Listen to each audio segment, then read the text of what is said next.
If you have bought the dip in crypto over the last year and you watched it keep dipping, you are not bad at trading.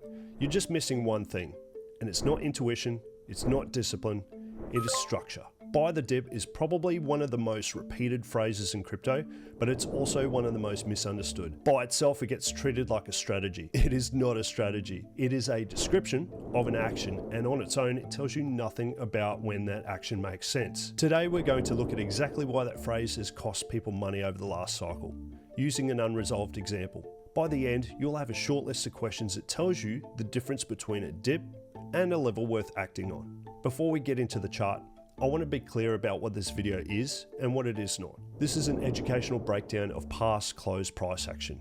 I'm not telling you what to buy or sell, and nothing here is personalized advice. What I'm doing is showing you how a structural read would have approached the same period differently to a buy the dip mentality, so that you can apply that thinking going forward. For most retail traders, buy the dip means one thing. Price went down, so now is cheaper than before, therefore buy. That's it. There's no reference to where the move started, no reference to whether the drop is a pause inside of a trend or the start of a bigger move down, and no reference to what would need to happen for that dip to actually be over. That is the entire problem. A percentage drop by itself carries no structural information. 10% down in an uptrend and 10% down in a downtrend are not the same event. But buy the dip treats them identically. Let's look at what actually happened. Bitcoin reached an all-time high near $126,000 in early October 2025.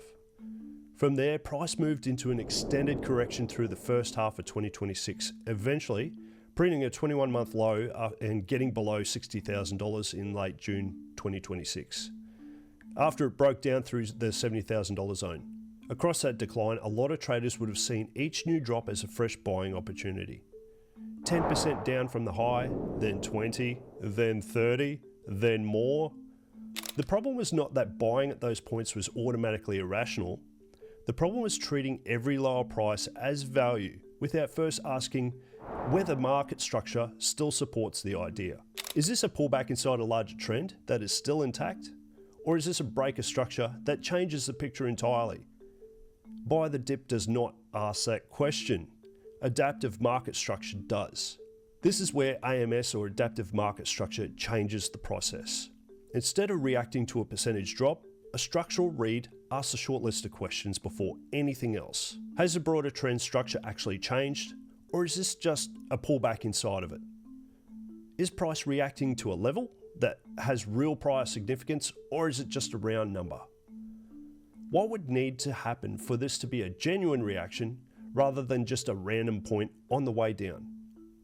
What is the invalidation? At what point does this stop becoming a dip and become a different market? None of these questions do. None of them tell you to buy. They tell you what would need to be true before a dip becomes a level worth paying attention to at all. That is the entire difference between reacting to a price drop and reading structure. Here is the part that most people miss. Dip buying without structure is at its most dangerous, specifically during an extended decline like the one that we just looked at. Because every new low feels like it should be the dip. The psychological pull to averaging gets stronger the more it's already dropped, not weaker. That is where a structural process gives you a better filter. It forces you to reassess the idea as the market changes, instead of treating every new low as confirmation that the previous buy was just a little bit early. So here is a simple, repeatable way to think about this before you act on any pullback, in 3 steps. 1. Identify whether the broader market structure is still intact or has actually broken. A pullback inside of a trend and a break of that trend are different events and deserve different responses. 2. Locate where the price is reacting to a level that has real prior significance, not just an arbitrary percentage on the way down from a recent high. 3. Define your invalidation before you act, not after. Know in advance what would tell you that the read was wrong, so a losing position isn't the first signal that you get. Buy the dip isn't wrong because dips don't matter. it's just incomplete, because a price drop on its own carries no structural information. A lot of traders kept buying through 2025 and 2026 decline, not because they were undisciplined, but because they were following a phrase instead of a process. AMS replaces that phrase with a short, repeatable set of structural questions. So a dip becomes something that you evaluate, not something that you react to automatically. If this is the first time you're seeing how a structural process actually works, this is one piece of it. Inside Crypto Mercenary's Circle community, we go through AMS in a lot more depth, alongside the weekly market structure reads.